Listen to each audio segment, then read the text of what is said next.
Halo pemirsa, welcome to my channel.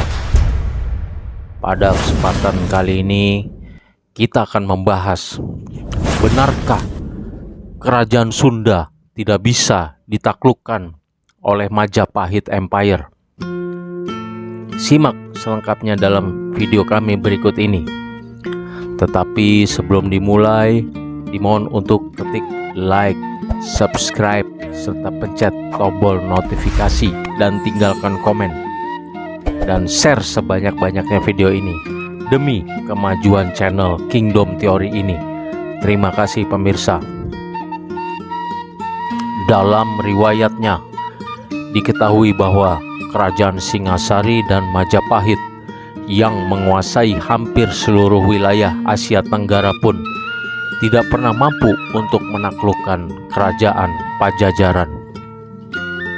Berbeda dengan kerajaan lainnya, Majapahit tidak menyerang kerajaan Sunda itu, padahal termasuk wilayah yang dibidik oleh Gajah Mada agar sumpah palapanya terpenuhi. Pada masa itu, kerajaan Sunda adalah kerajaan tersendiri yang bebas merdeka.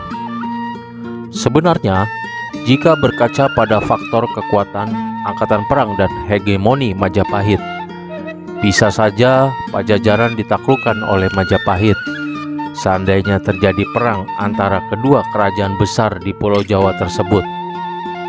Tapi, sekali lagi menurut sejarahnya, tidak pernah tercatat terjadinya peperangan besar antara Majapahit melawan Pajajaran atau kerajaan Sunda.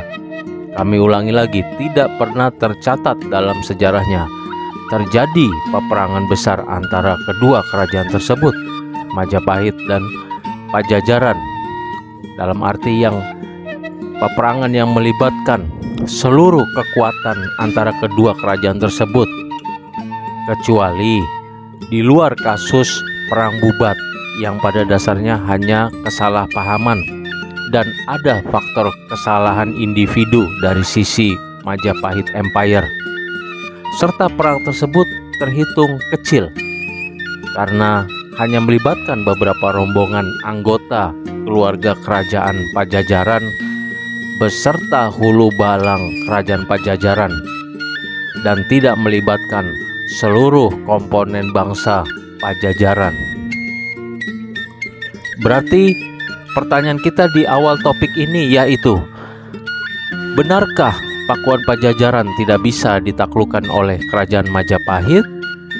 Ternyata benar adanya bahwa memang di balik kejayaan dan kebesaran Majapahit Empire belum mampu menaklukkan kerajaan Sunda tersebut. Lalu sekarang kita melangkah ke permasalahan selanjutnya. Apa sebenarnya yang menyebabkan kerajaan Sunda atau Pajajaran tidak pernah bisa ditaklukkan oleh Majapahit Empire?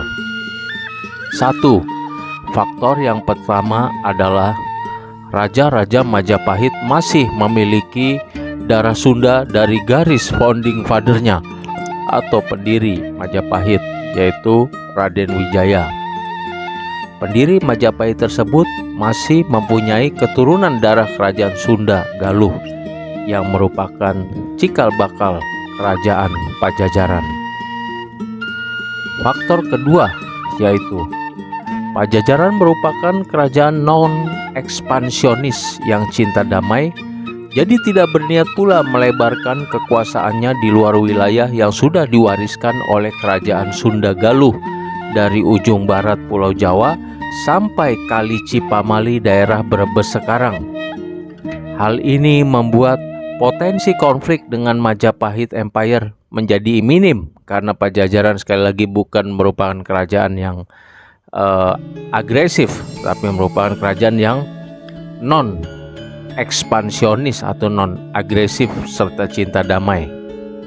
Faktor ketiga yaitu pada masa itu ada anggapan bahwa tanah Sunda merupakan wilayah keramat yang harus dihormati, sehingga tak layak ditaklukkan secara militer.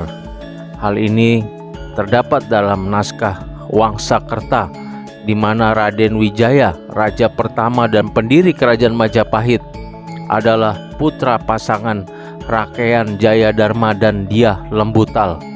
Keduanya adalah putra Prabu Guru Darmasiksa, seorang raja dari kerajaan Sunda Galuh.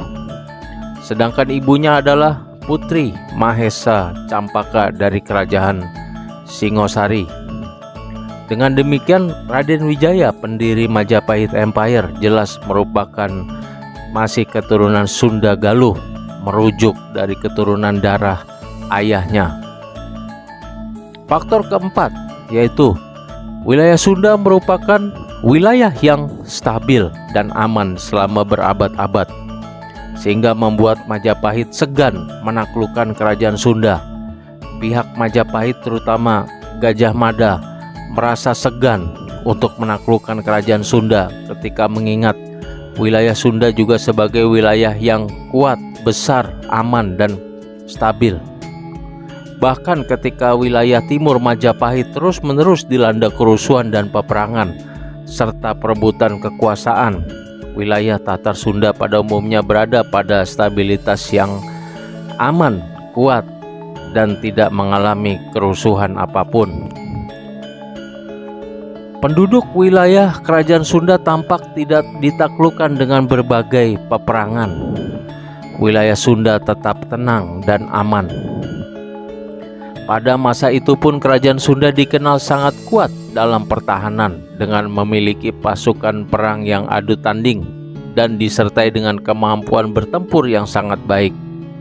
Sehingga musuh dari manapun, baik dari Majapahit maupun dari kerajaan manapun, harus berpikir dua kali jika ingin menyerang kerajaan Sunda. Karenanya itu Gajah Mada sangat khawatir jika pihaknya begitu saja menyerang Sunda dalam perang terbuka. Kemungkinan besar mereka akan kalah. Lagi pula secara politik hubungan antara Sunda dengan Majapahit baik-baik saja, tidak ada masalah. Pada saat itu pun kerajaan Sunda dikenal sangat kuat dalam pertahanan, sehingga baik pertahanan pasukan maupun pertahanan secara alamnya yang bergunung-gunung, sehingga sulit untuk diserang. Hanya saja para penguasa Sunda tidak pernah mau tunduk di bawah Majapahit. Itu sebabnya Gajah Mada tetap berambisi untuk menaklukkan Sunda. Setelah sekian lama menyusun siasat untuk menaklukkan Sunda dengan berperang batal, peluang itu pun akhirnya datang.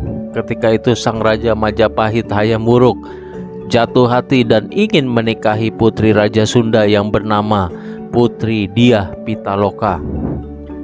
Dikisahkan pernikahan itu akan digelar di kerajaan Majapahit. Lalu Raja Sunda beserta rombongan mengantarkan Dyah Pitaloka sang putri dari kerajaan Sunda. Tercatat rombongan dari kerajaan Sunda tidak terlalu banyak dan tidak melibatkan pasukan perang yang lengkap, karena kunjungan mereka dalam rangka mengantarkan calon pengantin perempuan. Bahkan diceritakan Putri Dyah Pitaloka pun akhirnya mengakhiri hidupnya demi menjaga kehormatan keluarga dan kerajaan. Peristiwa tersebut dikenal dengan nama Perang Bubat. Meskipun setelahnya Raja Sunda beserta rombongannya berhasil dikalahkan oleh pasukan Gajah Mada, namun kerajaan Sunda tetap berdiri dan diteruskan oleh putra mahkotanya. Dengan demikian kerajaan Sunda tidak pernah takluk dan ditaklukkan oleh kerajaan Majapahit. Kerajaan Sunda tetap merdeka bahkan hingga masa runtuhnya kerajaan Majapahit. Demikianlah pemirsa bahasan kita ini tentang benarkah kerajaan Sunda tidak bisa ditaklukkan oleh Majapahit Empire? Jawabannya memang benar secara sejarah, dan kami sudah tuangkan juga faktor-faktor yang menyebabkan hal itu terjadi. Yaitu yang pertama, memang Raja-Raja Majapahit sejak dari pendirinya ternyata masih memiliki darah Sunda dari Raden Wijaya. Kemudian sifat kerajaan Sunda atau Pajajaran yang bersifat cinta damai, yang non agresif ya, tidak memiliki koloni di luar wilayahnya, juga membantu untuk tidak terjadinya peperangan. Bayangkan kalau dua kerajaan ini sama-sama kerajaan yang bersifat agresif dan sama-sama ingin hegemoni, tidak bisa dibayangkan. Yang ketiga adalah faktor ada anggapan bahwa wilayah Sunda merupakan wilayah keramat yang harus dihormati, sehingga tak layak ditaklukkan secara militer yang menurut naskah Wangsakerta, karena semua juga adalah keturunan dari Prabu Guru Darmasiksa, seorang raja dari kerajaan Sunda. Yang keempat adalah wilayah Sunda terkenal dengan pertahanannya yang kuat, yang stabil dan aman, penduduknya yang banyak. Pertahanannya baik secara pasukan maupun juga secara alamnya yang bergunung-gunung menyulitkan.